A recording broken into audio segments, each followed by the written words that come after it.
All right, well, let's take a look at Extrema, and we're going to look at increasing and decreasing behavior first, and then we're going to talk about critical points and maximum and minimum, both relative and absolute, as well as just briefly point of inflection, and we'll even mention tangent. So let's take a look. Okay, so real quick, we're going to be taking a look at increasing and decreasing behavior.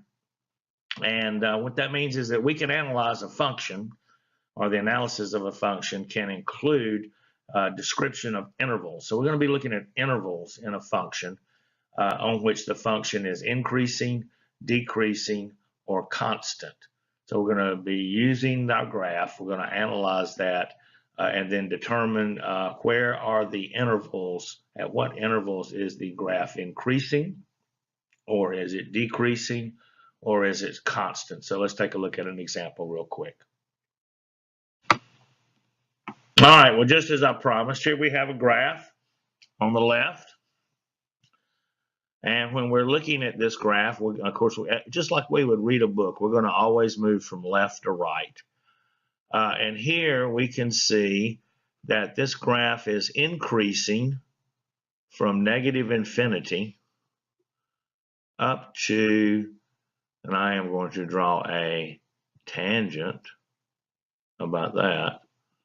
I didn't get it quite straight, but we got an interval here from negative infinity up to about -5, or up to -5, that where the graph is increasing. And then we've got an interval here from -5 over to 0, where we can see and describe that this function is constant. And then at -5 on down to infinity. Now remember, when we're describing this, we're describing what x is doing. X is headed out here to infinity. So even though the f of x is going into going into negative infinity, what we're really focusing on here is what x is doing. Just like on this increasing interval, when I said it was going from negative infinity to -5, we're describing what's happening with the x values here. That's what our description is. And then what is f of x doing based on what the x values are doing. But anyway, we can see that that's decreasing. So there's just a quick and easy description, and it also included intervals where we're increasing from negative infinity to -5. We're constant from -5 to 0, and we're decreasing from 0 out to infinity. All right, well, I'm not sure how well you're going to be able to see this graphic illustration here, but this is contained on page 34, towards the bottom of the page 34 in your book, the very same key concept, increasing, decreasing, and constant functions. And we can say here that a function is increasing on an interval of any 2 points if a positive change in x results in a positive change in f of x or y. And so here we've got an interval. We've got one right here at x1.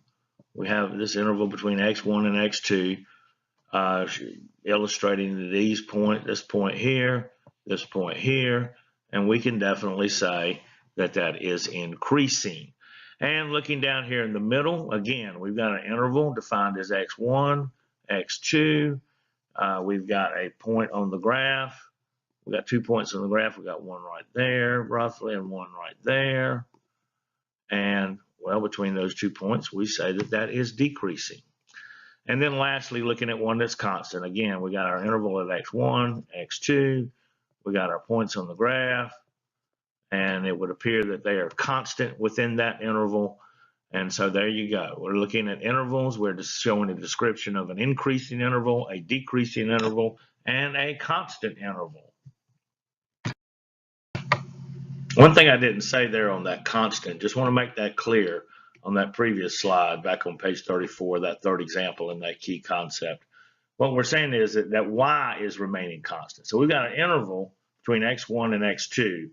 And on that graph, f of x, or y, appears to have the same value between x1 and x2, therefore the constant. So anyway, Should have said that there, but didn't think about it. Now, here we go. On intervals, a function, and this is how we would set these up in interval notation. And we're going to say that a function is neither increasing or decreasing at a point. So think about that.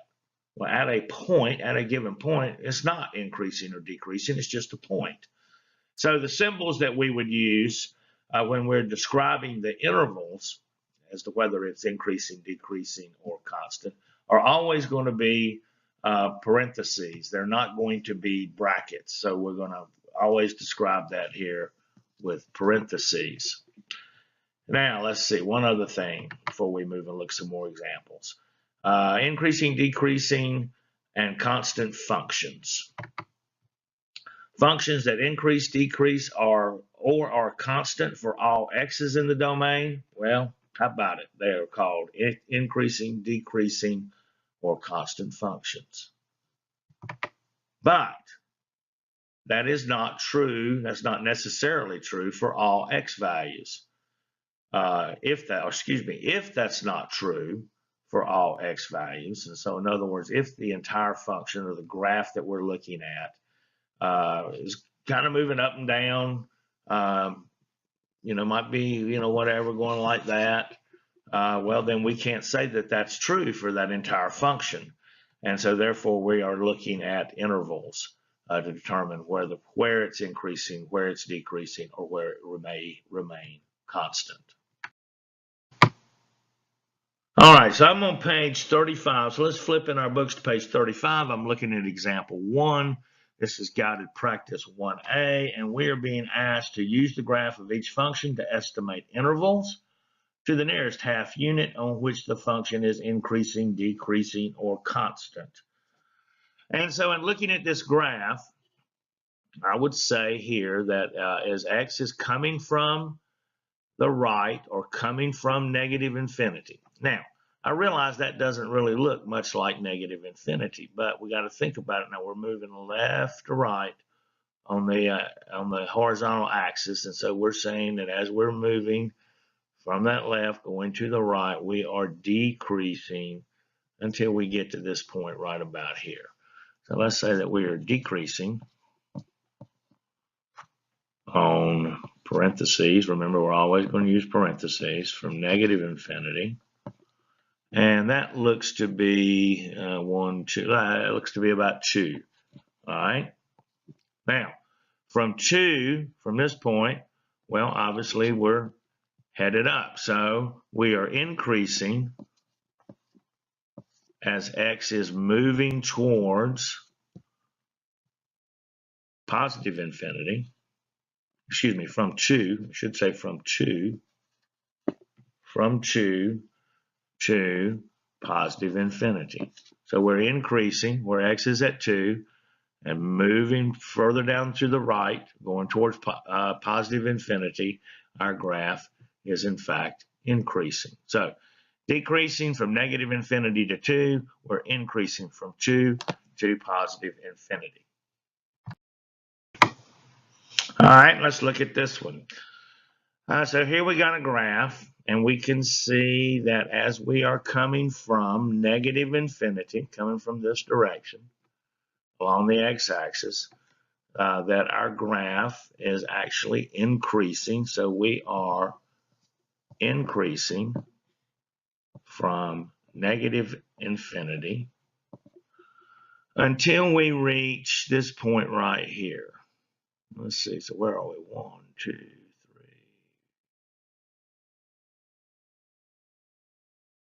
Oh, well, they actually give us the value right there in that piecewise function. I don't even have to estimate it. I would probably estimate it just a shade over 3, but I can see that it is actually negative 3.1 from that equation. And from 3.1, as x is moving on out to infinity, then I can say that we are constant from negative 3 on out to infinity. How about that? All right, so as we've been looking at graphs, obviously we can say that a graphical approach can be used to identify the intervals on which a function is increasing, decreasing, or constant. But it can also be supported numerically. However, calculus is often used to confirm this and to confirm a function does not change its behavior beyond the domain. Guess what? This is not calculus. And so we're not going to worry ourselves with that. In pre-calculus, we are going to rely upon our calculators. And now, other things that we do want to talk about, critical points. Now, a critical point of a function are those points at which a line drawn tangent to the curve is either horizontal or vertical. And we're going to use these critical points to identify where our changes occur. Okay, so let's continue on maybe with a little bit more vocabulary. Extrema, hey, what we named the chapter after, extrema and average rates of change. Extrema are critical points at which a function changes from increasing or decreasing behavior. And at these points, or these extrema, we can have maximum and minimum values, and those maximum and minimum values can be further defined as either relative or absolute. Another vocabulary word, point of inflection. Point of inflection can also be a critical point, and these points of inflection are where the graph changes its shape, but not necessarily that not that it's increasing or decreasing behavior. It just kind of wobbles, if you will.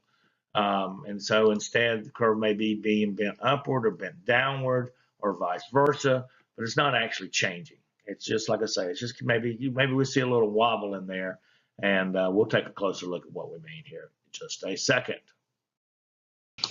Now, before we get to looking at graphs any further, let's just go tangent line. What is a tangent line?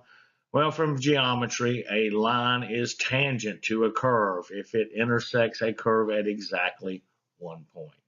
Tangent line. Okay, well, we'll take a look at it. Okay, so here we see a couple of graphs to illustrate maximums and minimums, relative and absolute, and we can even throw in a tangent line there. And I don't really see one here. Don't really see an illustration on these two particular graphs that give us a feel for the point of inflection, but we're not going to concern ourselves with it. So let's look at this first graph here in the top right. And I'm actually over on page 36 in the textbook now under the key concept relative and absolute extrema. So I can see that I've got a couple of maximums and I got one minimum that I could identify here on this graph. And so let's look at a maximum first. Okay, so well, right here I see this is a maximum. This is where it reaches a high point in an interval. And then I've got another one here where it's reaching a high point in the minimum. Excuse me, not the minimum, high point on the graph.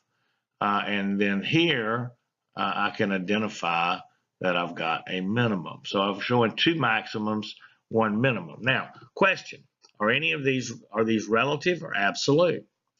Well, let's first look at our graph itself here. I can see that the actual end behavior of the graph are both headed down into where y is equal to some value of negative infinity. My end behavior showing me going down below the x-axis, and so on this minimum here, the one in the middle, in this low point, well, I would have to say that that is a relative minimum because the maximum is somewhere down here or over here. I'm not sure which. I just know that it's going to be going lower than that relative minimum that I see there. Now, this maximum value here, where it hits this little high point before it bends downward, I'm going to have to say that that's relative. Now, end behavior of the graph is not headed above the the x-axis. So y is not going into positive infinity, but this is going to be a relative minimum, and this actually would be an absolute, relative maximum. This is a relative maximum, but this would be an absolute maximum because there is no higher point on this graph than that point right there. Okay, let's look here at the one on the bottom. So we got a few bends in here. We got one right here, and that's going to be a minimum of some sort. And here we got a maximum, okay, and then here we got another minimum.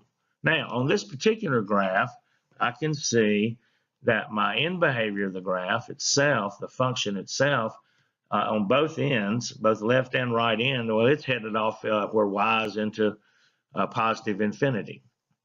So none of my high points or none of my maximums on my graph can I say are absolute, but I can say that this one right here would be relative.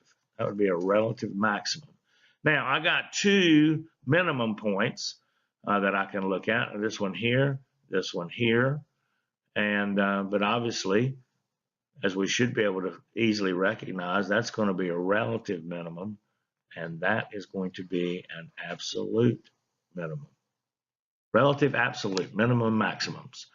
Just don't get tongue-tied and say them the wrong way. Okay, well, let's just real quickly look at a couple of graphs and how we might define this. And we're going to estimate these. And here a little later, we're going to actually be using a calculator, and we can actually use the calculator itself to really come very close to defining what either maximums or minimums we're looking at, relative or absolute. But just looking at this graph here, obviously, as far as the minimums are concerned, the minimum is going to be relative because the end behavior of our function itself is going negative. And so I've got a minimum, a relative minimum right about here. And I'm just going to estimate that this relative minimum is about where x is about, I'm going to say 0.5 maybe. I don't know, maybe 4. But let's say minus 0.5. And y, probably even less than that. But then we'll have parentheses there. Forget those parentheses. Let's just scratch this whole thing out. Relative minimum. How about that? I didn't even put minimum in there anyway. Minus 0.5, I'd say. And y value, let's just say maybe negative 0.3. Somewhere in there be my estimate.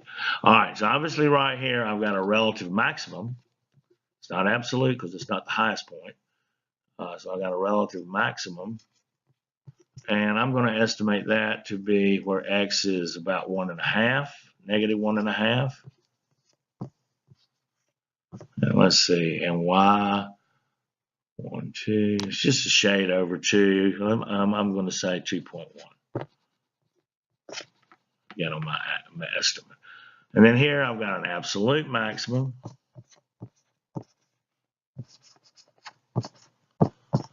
And let's see, I'm going to estimate, well, it looks like to me x is pretty close to 1, and y is 1, 2, 3, 3. So maybe the definition or defining that absolute maximum puts me at 1, 3. Okay.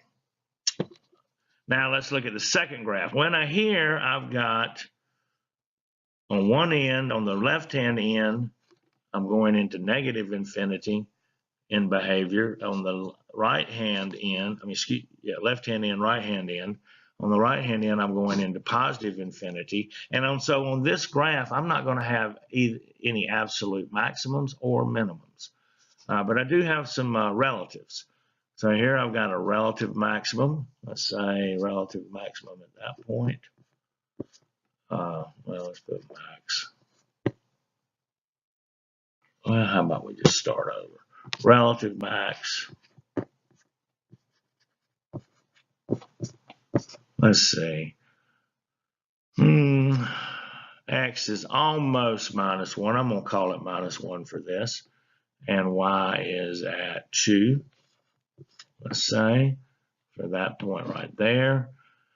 And I'm going to have a relative minimum.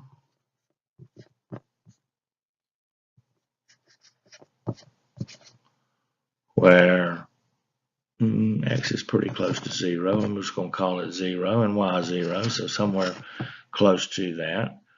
I'm going to have another relative maximum at this point. Let's say that X is maybe at 0.7 maybe, and Y is, we're going to call it a half. And then obviously I got another relative minimum way down here.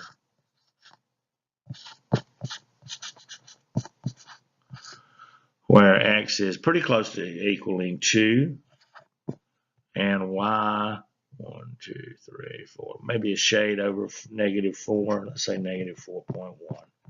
Okay, Extrema.